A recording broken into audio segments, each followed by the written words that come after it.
ya kofa ba muntie Edum TV fwa kofa ba muntie yeni o mo fa muntie arefwe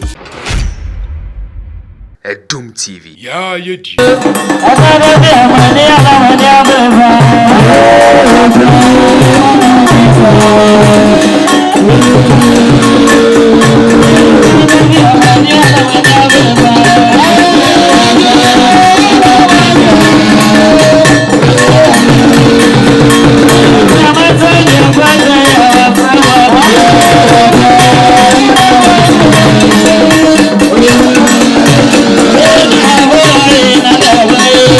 Yeah.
Adwareyehene ayeyi ase ahoya na ame kwache ampe wono ana waye wotufo yenra na na say tutu Asantehene ekrora ono na Adwareyehene na aye na se uswa e wana ba bia de bro wono a anwani ada so ewe ya hanum say aye ashtown a aye na na kwa basa otufo ejase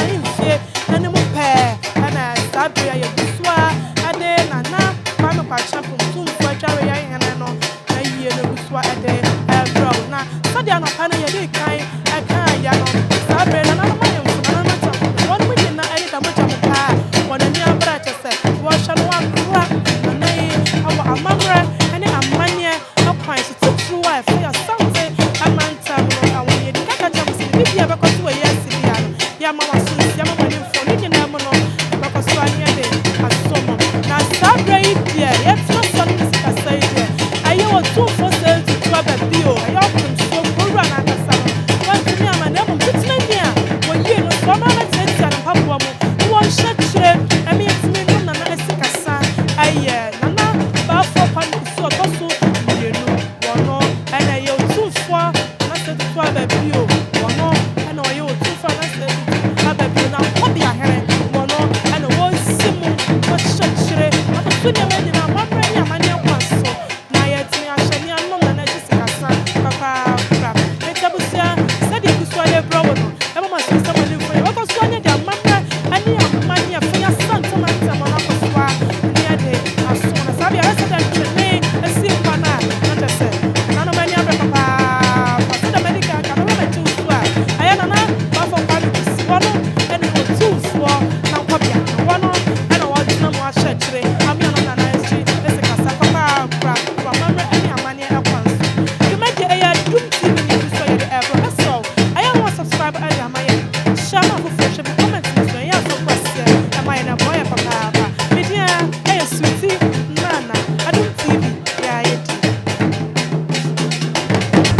Adwareyehene nana na Adwareyehene nana no mo asabre mo ntomati egu nsuo mo obra wo mo ena kakape aka mo popo mo ena mo dua ni sita so nanso mo nkyere hwiegu nana no esanse Bible say eni kwaso oba anko ana be ma anko tena ni senti na pem okope no kani woni tena na wo na asase chefa otu fo Nyankopon de ma no se yewoni ehye so ma no no kwasam obani mu ase na ye sitie se nkwama ye ne ko bafade amase bi ewiase adinti wo mama wo member wo nyina nante epeni se aberedo chinchina enyabewo obia kope no som ne ho kani enti ase bi obo na ni die kwaso wo mu atena se wo mo jono na me kwai afei no mo papa eti wo mo maame sanse mpani se entashu ko nante eniti abra da asa no emani mama tutu mika ko wo nkuru ne yiri no fie ko ka kire won se ya papa kenchire gu wada ne ntenten so because we are you was to tell more problem. Let's yamra. And I'm any major some official. Oh, Papa Monsieur. Says the Bible about that you are Papa Monsieur, the problem of the kind of a family.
Son Sisi. Facciamo un cambio, una sensazione di una fuori, una mia figlia, una mia Asantehene na Diana, una mia Asantehene, e qui ho tu sapore na Diana. Nana no me Diana fuori. Una su ye, ana mu ni di me.